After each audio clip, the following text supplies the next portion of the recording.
Welcome back to Fritham Junction. In the last video I took you through how I planned, rebuilt and designed the new build of Fritham Junction. Also we went through the track laying of boards 1 and 2 and into 3, the ballasting and the weathering of the track to get the closest possible prototypical look.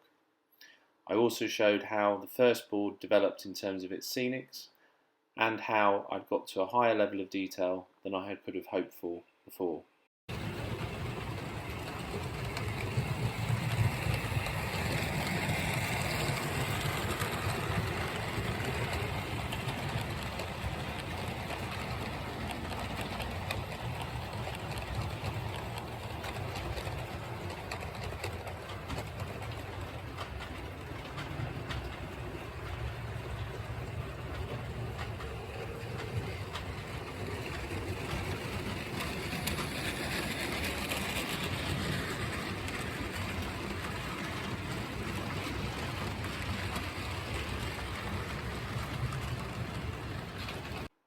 In this video, I'm going to show you the updates around the sidings and the goods yard across boards 2 and 3, how the track was laid, and the progress I've made around ballasting it to get the most authentic, grubby looking sidings I possibly could. I'll also show you the completed goods shed that is now finished despite a huge amount of procrastination. I've also had to adapt the concept of Fritham Junction from a town through station with a terminus to more of a country mainline station with a branch line going through it, partly due to space and my own poor planning, but actually I think the results are much better and more authentic. I'm also now preparing to share lots of footage and running of Fritham Junction on the 11th and 12th of February 2023 at the Twitter Model Train Show, funnily enough on Twitter.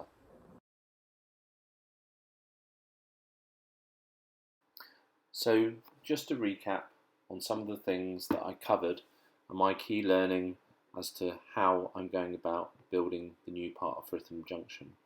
In this video I'm definitely focusing on the track work and making sure that looks as good as it possibly can. Also wiring all the pieces of track, looking after the curves and trying to copy real life photos as best I can.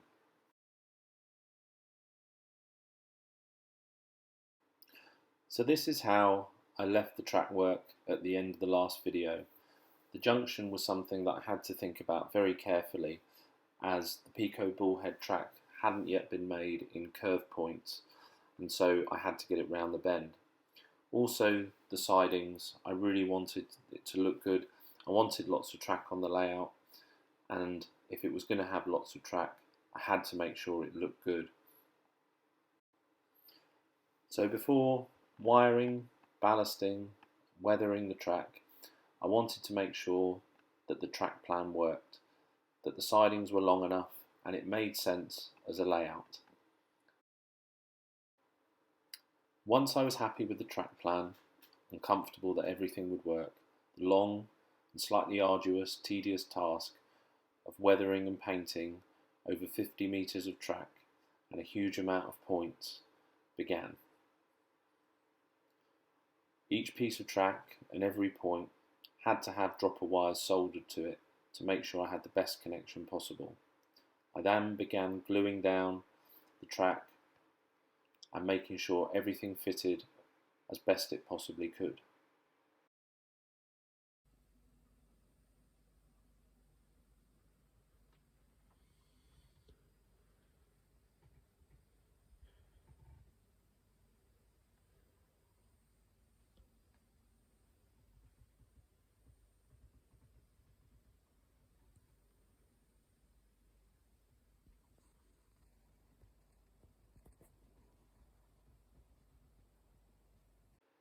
So with everything stuck down, the track ballasted and wired, it was then time to begin fitting all of the point motors. I've always used the DCC Concepts digital IP motors on other parts of the layout and continue to do so here. With the layout really starting to take shape now across boards 3 and 4, I could get a much better sense of what my finished product might look like. So it was an opportunity to not only test the track, but get on and run some trains again.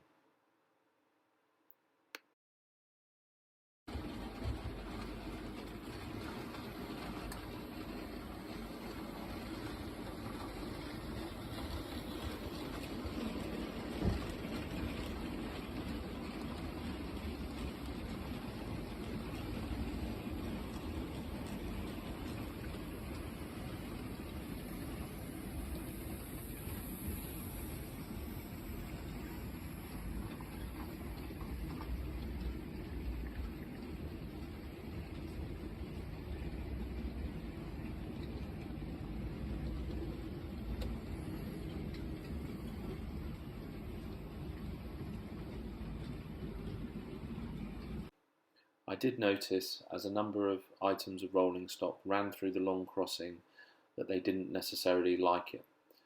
In order to improve the running, I invested in this back-to-back gauge to make sure the wheels' distance between each other was the right distance.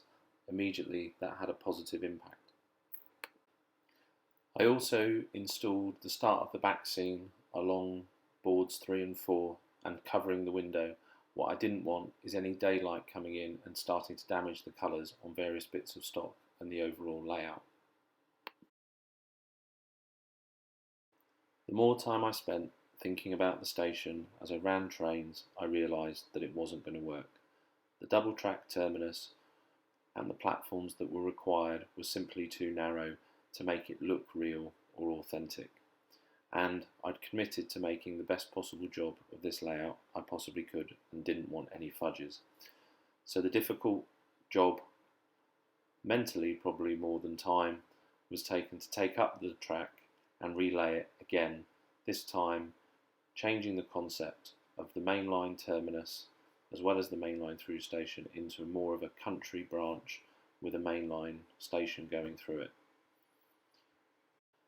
That meant starting the platforms all over again, which, given they were curved, I was kind of dreading anyway. But out came the flip chart paper. I started creating new templates to make sure I got the curves right, attaching pencils to various parts of coaches to make sure I had the right clearances. Once the templates were prepared, I laid them down within the track to make sure and try and visualise the aspects I was creating to make sure this time I got it absolutely right. I then got on and started cutting the MDF, which I'll hopefully be able to cover more of that development about how I get the platforms to how I want them in another video. However, once they were in place, it was then time to run trains again.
Then it was back to the old photos as a reference point for the track around the sidings and the goods yard. With so much track on the layout, I wanted it to look really good. It was a main feature of the layout. I really wanted to recreate the contrasting colours of the rail sides next to the cinders ballast and the soil around the goods yard. So the best way that I'd found to do that was to begin ballasting using fine ballast in between the sleepers and then fill in the gaps between the sidings with sand from my local beach, going over the top of it then with a mix of tile grouts, both black, white and a grey colour, to then create the dusty, dirty but very fine effect around the sidings.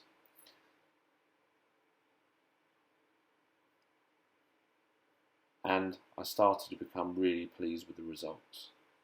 Some of the colours sometimes were a little bit light, but I managed to change that by just rubbing in and massaging in more colours. It actually became quite an easy process in the end. Once it was done, I simply sprayed it with a light coat of water just to settle the ballast and make it stick, and then hoovered off any loose bits of debris. In this little video, it'll show how the transition works from the sand in between the sidings and the rails, and then in areas where I've started to massage in the tile grout mixed in with the sand, and the colours start to change as the ballast in between the rails starts to disappear and become much more of a subtle feature.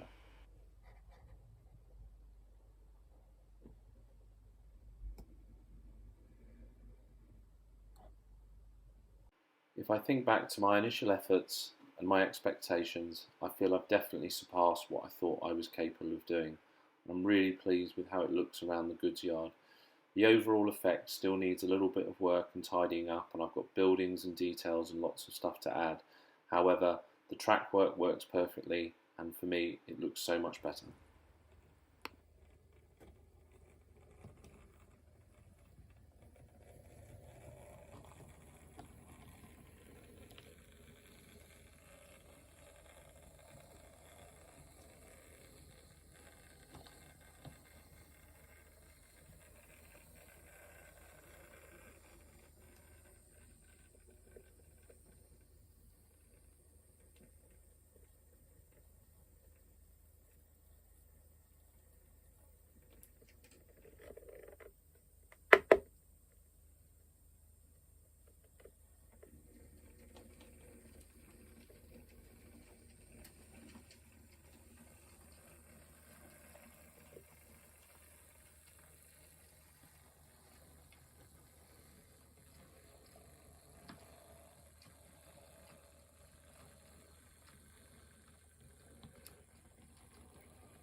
In between ballasting, I managed to fit the backs into the layout. This really makes a more convincing case for the mainline country through station with the branch line around it. As a stroke of good fortune, I managed to acquire this timber tracks island platform station building. This really was the icing on the cake in starting to finish off the station in what I felt would be a really convincing scene.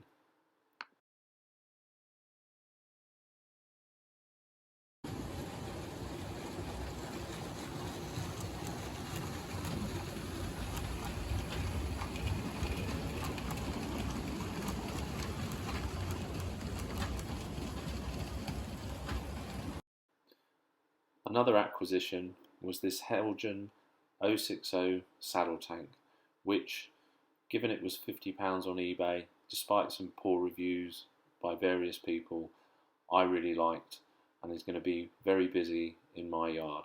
It needs weathering and a bit of tidying up, but I'm really happy with it, and I think it will make a lovely addition to the goods yard.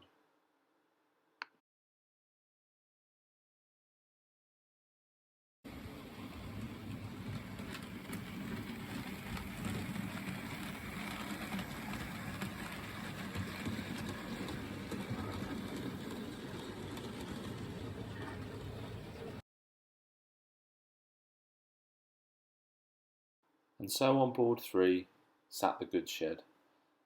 I have been so guilty of procrastinating around finishing it, particularly about getting the roof tiles on and the finer bits around the guttering and downpipes.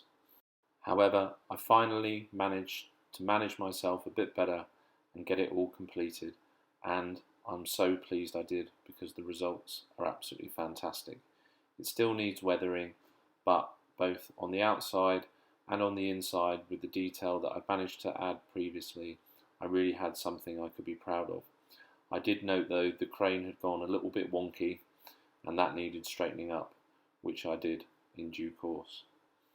Then it was about positioning it and again completing the goods yard. Again, I did that with the technique around sand and tile grout around the tracks to try and get that really grubby but authentic look that you might have seen around the goods yard.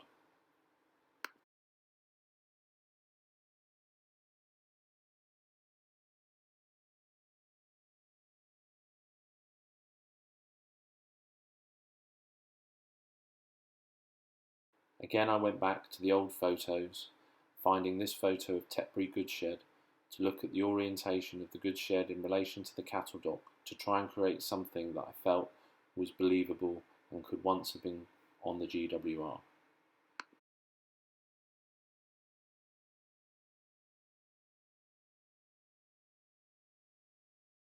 I've also started looking at automation. I managed to acquire these DCC Concepts ABC shuttle modules for a knockdown price on eBay, and I've wired them into the baseboards in and around where the coaling stage is, so I can have my saddle tank with a couple of coal wagons that will be able to move up and down on a shuttle basis without me having to do anything, taking coal wagons up and down to the coaling stage.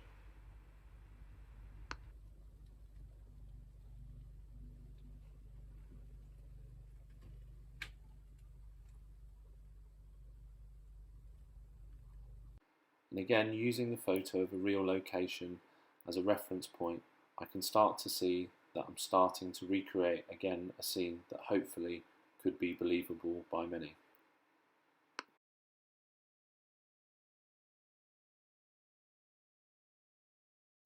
I was also fortunate enough to get a weekend away at the Worley Model Railway exhibition at the NEC, getting to see lots of layouts, taking a few photos to think about what sort of inspiration I could find in terms of adding those finer details to the goods yard in another video. This was one of my favourite layouts, Redbridge, which reminds me of a railway journey I've done since I was a small child.